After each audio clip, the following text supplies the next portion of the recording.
और अभी अभी एक बहुत बड़ा स्टेटमेंट, बहुत संजीदा बयान बाहर निकल कर आ रहा है प्रदीप भंडारी जी का।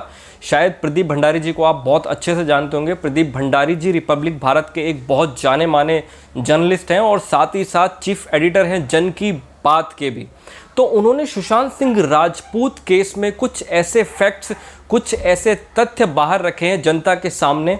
एक प्रेस वार्ता को संबोधित करते हुए, एक निजी चैनल को अपना स्टेटमेंट देते हुए उन्होंने कुछ ऐसे फैक्ट्स रखे हैं जो हम आपके सामने रखना चाहते हैं और जिनसे ये साफ पता चलता है कि कहीं ना कहीं इस पूरे केस में पिछले 48 दिनों से कहीं ना कहीं ढील बरती गई है, जिसकी वजह से अभी तक सुशांत सिंह राजपूत केस में कुछ भी निष्कर्ष नहीं निकल पा रहा है। और उन्होंने क्या क्या चीज़ें रखी हैं, उसमें सबसे पहला जो फैक्ट प्रदीप भंडारी जी लिखते हैं, प्रदीप भंडारी जी रखते हैं सबके सामने, वो कहते हैं कि रिया चक्रवर्ती ने खुद ही पहले सीबीआई जांच की मांग की और उसके बाद स्वयं ही सुप्रीम कोर्ट में एक पिटीशन डाल दी, ये कहकर कि जो मेरी जांच है वो मुंबई पुलिस के द्वारा ही की जाए केवल।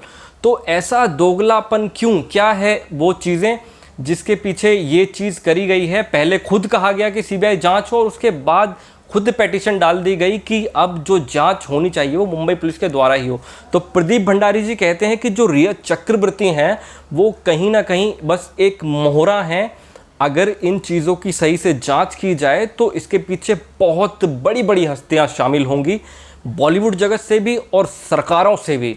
इसके बाद ही प्रदीप भंडारी जी कहते हैं कि एक चीज़ और बहुत गौर करने वाली है, और गौर करने वाली बात यह है कि पिछले 48 दिनों से कहीं भी कोई भी मुंबई पुलिस ने एक भी एफआईआर रजिस्टर नहीं करी है। ये बड़ी हैरानी की बात है। और वो एग्जाम्पल देते हुए कहते हैं कि जहां अभी कुछ समय पहले कोविड-19 के चलते हुए इस महामारी के बीच में मात्र 24 घंटे के अंदर अंदर अर्नब गोस्वामी जैसे पत्रकार के खिलाफ 100 से ऊपर एफआईआर कर दी गई थी और उन्हें अरेस्ट कर लिया गया था, वहीं अगर दूसरी तरफ देखा जाए ये एक मर्डर केस है या फिर एक सुसाइड केस है, इसमें शंकाएं बहुत तरीके की हैं, फिर भी मुंबई पुलिस ने 48 दिन में एक भी एफआईआर रजिस्टर नहीं करी है। तो ये बड़ा उन्हें अजीब लगता है, ये चीज़ उन्हें खलती है कि क्या ऐसी वजहें हैं जो मुंबई पुलिस ने अभी तक एक भी एफआईआर रजिस्टर नहीं की है। जो एफआईआर रजिस्टर हुई है वो भी खाली बिहार पुलिस में हुई है, बिहार पुलिस की तरफ से हुई है। इसके बाद प्रदीप भंडारी जी एक फैक्ट और गिनवाते हैं कि मुंबई पुलिस ने पिछले 48 दिन में किसी के भी ढंग से रिटर्न में बयान नहीं लिए हैं। और वो एग्जाम्पल देते हुए कहते हैं कि अगर रिटर्न में बयान लिए गए होते तो काफ़ी चीज़ें पहले ही खुलकर सामने आ जाती। उन्होंने कहा कि हमने जब सिद्धार्थ पिठानी और जो संदीप हैं, जो सुशांत के कथाकथित दोस्त बताए जाते हैं, उनका इंटरव्यू अपने रिपब्लिक टीवी पर किया तो वो दोनों बीच शो में भाग खड़े हुए, क्योंकि उनके पास उनके बातों के, उनके सवालों के फैक्टफुल जवाब नहीं थे। तो ये पॉइंट भी भंडारी जी ने सबके सामने रखा है। ये पॉइंट बहुत ज़्यादा डीपली सोचने वाली चीज़ें हैं जो भंडारी जी ने रखी हैं। वहीं भंडारी जी ये भी कहते हैं कि क्यों आज 48 दिन होने के बावजूद भी मुंबई पुलिस कहीं ना कहीं ऑटोप्सी रिपोर्ट, पोस्टमार्टम रिपोर्ट्स और जो मेडिको लीगल एविडेंसेस हैं वो बिहार पुलिस को प्रोवाइड क्यों नहीं करा रही है। ऐसे क्या कारण है जिनकी वजह से वो सारे सबूत बिहार पुलिस को नहीं दिए जा रहे हैं। वहीं साथ ही साथ वो ये भी कहते हैं कि मुंबई पुलिस ने क्यों क्राइम सीन को लॉक नहीं किया उस वक्त।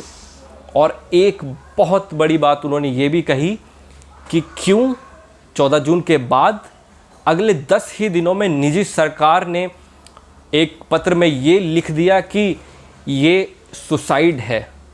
कैसे पता किसी को कि ये सुसाइड है? अभी जांच का विषय है ये। तो ये सारे ऐसे मुद्दे हैं जो प्रदीप भंडारी जी ने उठाए हैं और जिनकी जांच होनी चाहिए।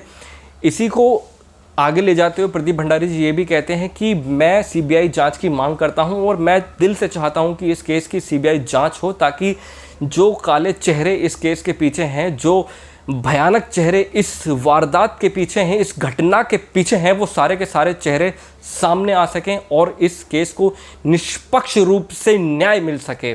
तो ये कहना है प्रदीप भंडारी जी का। और प्रदीप भंडारी जी अपनी बात को ख़त्म करते हुए कहते हैं कि सुशांत सिंह राजपूत केवल एक अभिनेता नहीं है, वे जनमानस की आवाज़ हैं। वे जनमानस की वो आवाज़ हैं जो अपने टैलेंट के बूते पर, अपनी मेहनत के बूते पर कुछ कर गुजरना चाहते हैं, कुछ ऐसा करना चाहते हैं जो दुनिया के लिए मिसाल सी बन जाए। तो ये सारी बातें प्रदीप भंडारी जी ने अपने स्टेटमेंट में रखी, जो उन्होंने एक निजी चैनल को अपना बयान दिया था। तो यही सारी बातें थी जो हम आपके सामने लेकर आए हैं।